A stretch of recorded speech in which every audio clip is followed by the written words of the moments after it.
નમસ્કાર મિત્રો, મારી યુટ્યુબ ચેનલમાં તમારું હાર્દિક સ્વાગત છે। આજે આપણે વાત કરવાના છીએ ખાલી પેટ 10 વર્ષનો બાળક બનેલી એક ઘટના વિશે। આશરે 10 વર્ષનો એક છોકરો એ રાધાના ઘરનો દરવાજો ખખડાવી રહ્યો હતો।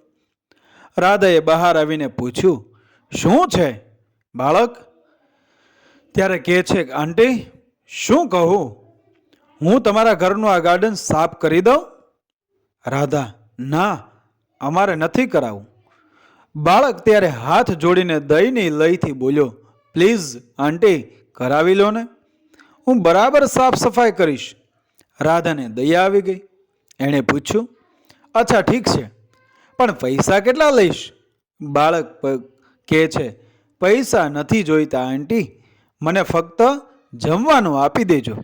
રાધા, ઓહ, પણ કામ બરાબર કરજે। છોકરો તરત જ સાફ સફાઈ કરવા લાગ્યો।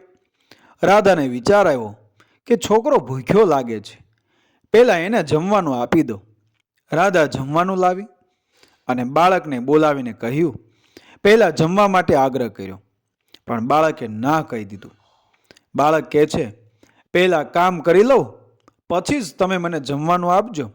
ઠીક છે કહી એ રાધા પોતાના કામમાં લાગી ગઈ। 1 કલાકમાં છોકરાએ કામ પતાવી દીધું અને કહ્યું, આંટીજી જોઈ લ્યો, સફાઈ બરાબર કરી છે કે નહીં? રાધા કહે છે, અરે વાહ, તે તો બહુ સરસ રીતે સાફ સફાઈ કરી છે અને માટીના કુંડા પણ એકદમ વ્યવસ્થિત રીતે ગોઠવી દીધા છે। તું હવે હાથ પગ ધોઈ લે, હું તારા માટે જમવાનું લઈ આવું। છોકરો હાથ પગ ધોઈને આવ્યો ત્યાં સુધીમાં એ રાધા જમવાનું લઈ આવી અને છોકરાનું વર્તન જોઈને એમને આશ્ચર્ય થયું।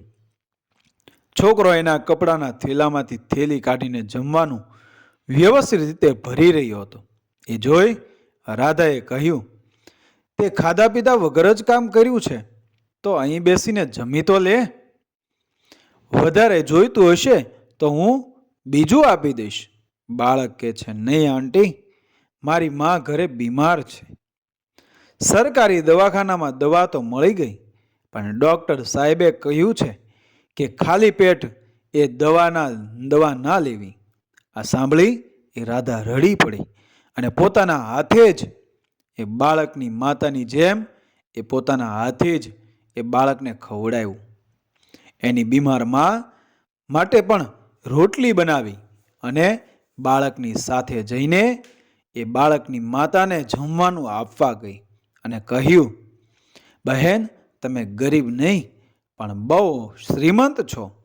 જે મિલકત એટલે કે બાળકને આપેલા સંસ્કાર તમે તમારા બાળકને આપ્યા છે એ અમે ક્યારેય પણ નહીં આપી શકીએ। ખબર નથી આ કોને લખ્યું છે, પણ બહુ જોરદાર છે। વાંચીને અંતરમાં એ ઝણઝણાટી થાય તો માનજો કે અંદર માણસ જીવંત છે। મિત્રો, વિડીયો પસંદ આવ્યો મારી ચેનલ સબસ્ક્રાઈબ કરો, ફોલો કરો, શેર કરો।